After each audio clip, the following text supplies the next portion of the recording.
Right. Now let's talk. When I do a practice run, usually it takes 50 minutes, so I'm going to try and fit it into 20, and maybe it'll be more like a trailer than the full thing. Um, I will be skipping quite a few slides. Let's start with the timeline of the Lucia de Berk case. There are different places one can locate the beginning, but what is certain is that baby Amber died at the Juliana Children's Hospital on the Medium Care Unit 1 on the 4th of September 2001.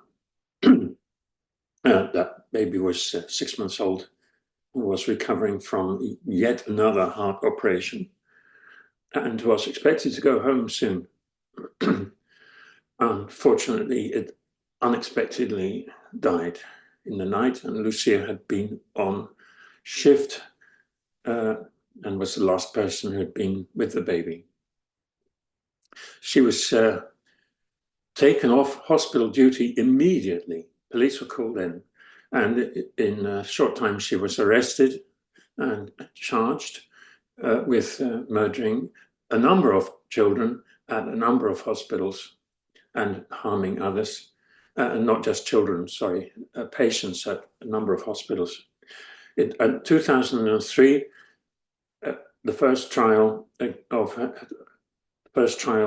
concluded with convictions, life sentences for a number of murders and attempted murders. And remarkably, the main evidence there was statistical, and in fact, a statistical probability calculation, which generated the incredible number 1 in 342 million as being the chance that all those coincidences would have been just chance. There was rapidly an appeal launched. Both sides appealed for two obvious reasons. And a second trial took place a year later and concluded, this time with full life sentences, without calling on the statistical evidence anymore, and instead based on what the judges who wrote out the verdict in full and the motivation for the verdict in many, many pages. It starts off saying that the central evidence in the case was irrefutable medical scientific evidence, and they furthermore used a chain argument. And the chain argument is, once we have proven that baby Amber had been murdered by Lucia, she has opportunity, she has motive, there's irrefutable toxicological evidence the baby died of digoxin poisoning, and Lucia must have done it. Right now, we also know that Lucia is a liar because she says she's innocent. We need less evidence to settle the next in the chain, and the chain was quite a few, was long, and it stopped 10 steps down the chain with 7 murders and 3 attempted murders, with less and less evidence each time down. But again and again, Lucia was there, something bad happened. We know she's a serial killer. There are some suspicious things. She must have done this too. At the Supreme Court in 2005, amusingly, the full life sentence was reverted to a plain life sentence for subtle reasons connected to psychological investigations of Lucia, which did not connect her psyche to the crimes she had committed. So there was no way she could be treated in a psychiatric hospital at the end of the years in prison. But at the same time, some whistleblowers started gaining the attention of the media. And this grew and grew. And the kind of standard route was followed. At some point, an application was submitted by one of the whistleblowers to the Dutch analog of the CCRC. Which did a review of the case. There was a recommendation to reopen the case. The Supreme Court agreed to reopen the case. There was a retrial, and in 2010, mid-2010, Lucia became completely exonerated. So she'd made the whole route from the worst serial killer in Dutch legal history to the victim of the worst miscarriage of justice in Dutch legal history. So I'm going to focus a little bit on that hospital where Lucia was working at the end of her career as a nurse, and in particular on the medium care unit, one of the Juliana Children's Hospital in The Hague. And she was there fully qualified and working a lot of hours from October 2000 to September 2001. And she was, okay. So there was talk of a spike in the number of deaths at that unit. And it was a unit where deaths did occur. They were not so terribly rare, but there seemed to be a spike in the number of deaths.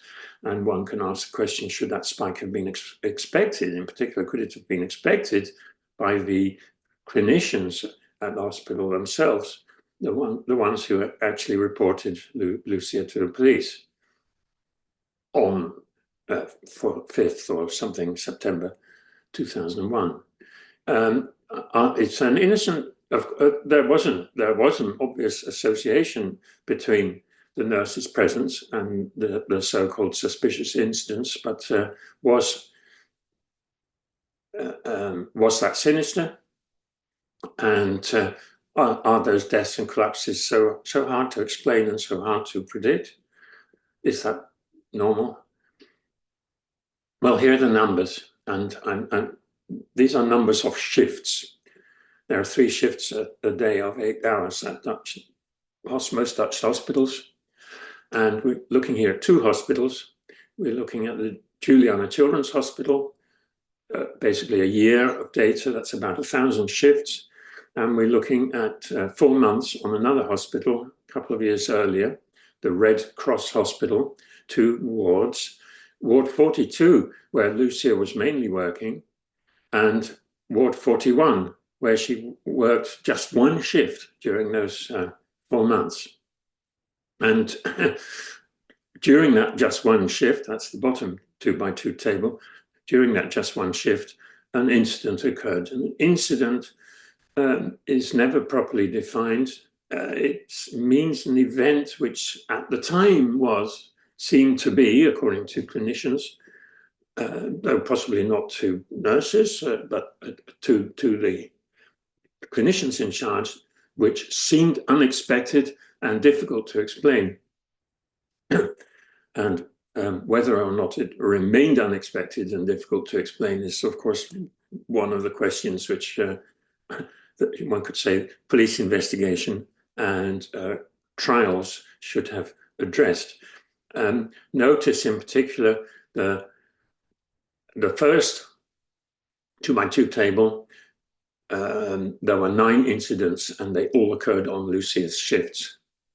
In RKZ 42, she was present at 40% of the incidents. In general, she works at about 1/6 of all the shifts. Hello, darling. Hallo? Hello. Je moet voor 11:45, voor 11:30 terug zijn van de Lidl, hè? Dat weet je. I will be. I promise you. Right, let's continue. Lost a minute or 2 there. Yes. So all 3 tables say are evidence against Lucia, obviously. They all say there is an association between incidents and Lucia's presence. And these 3 tables led to the number 1 in 342 million, about which I'll have some more to say. But it was a calculation by a statistician. Okay, so was there a spike? Should the spike have been expected? Was there an innocent explanation?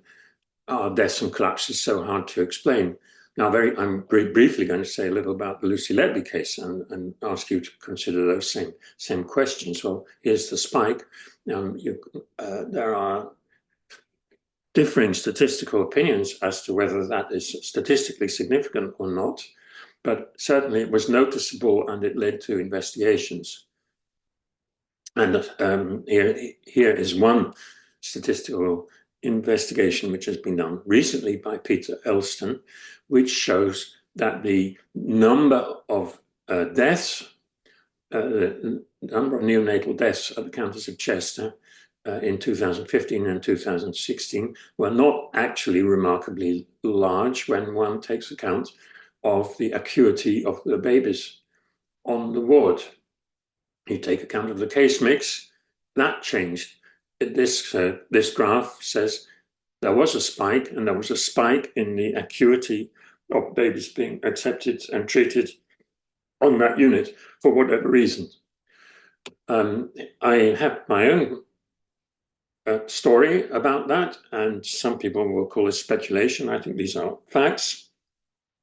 But as we now know, the Countess of Chester neonatal intensive care unit, or whatever proper designation, title it should have had, and it was nominally a level 2 unit, but actually, according to the investigation of the Royal College of Pediatrics and Child Health, it was definitely understaffed and under-equipped. It was really even understaffed and under-equipped as level 1 baby, a level 1 unit, sorry.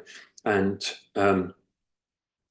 those are the, it is a fact that the increased admission of level 2 and level 3 babies does increase hospital income, and it automatically increases the expected death rate. So it seems to me that the Countess of Chester clinical leadership could and should have expected a spike. And we know that Countess of Chester had ambitions to grow and become more important.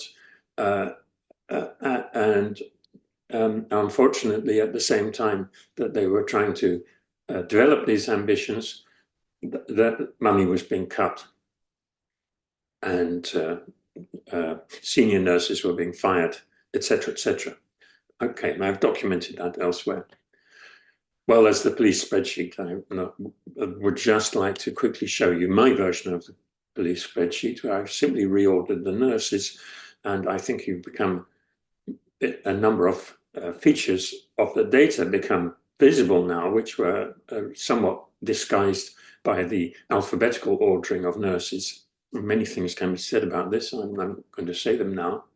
So was there a spike in number of deaths at Lucia's hospital? Should it have been expected? And so on and so forth. So let's look at how the investigation into Lucia de Berk actually started, and quickly go through the timeline again, but now starting a little bit earlier than the death of baby Amber.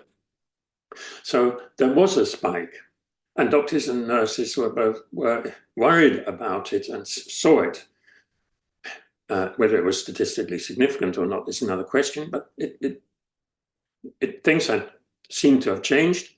That was clear to all, and moreover, the events kept seeming to happen when a particular nurse was on duty. Now, of course, she was the most qualified and working most hours, etc., etc. So this should not have been so much a surprise, but gossip started. And the nurse herself fed the gossip to some extent, because she also was worried and noticed and told her colleagues and told her superiors. They gave her good advice. They told her, don't worry, this happens to all of us sometimes, you know, or some of us, this happens to some of us. And you just have to, you know, grin and bear it. But we know that doctors started compiling dossiers or concerning what they felt were suspicious events, which did occur when a particular nurse who was suspicious for various reasons, personal gossip about her personal past, they put two together, and they made serial killer out of it. And they were essentially actually waiting from the previous event, this previous suspicious event, for another one to happen. And Amber, baby Amber, sudden and unexpected death, settled it. Management called in the police. Medical dossiers of 9 events were submitted to the police, and various things happened. The usual things happened. The police, the director of the hospital actually called fellow directors at other hospitals asking how many patients did Lucia kill at your hospital. You know, we just caught a serial killer. It's terrible. It's confidential, but please let us know what she did at your place. There was a 2x2 table ready. The probability calculation was done. And of course, it was damning. You've seen the table, and that can't be chance. The police took a little while to get started, and they really only took off believing in the serial killer hypothesis when they talked to a statistician who also showed them a probability calculation.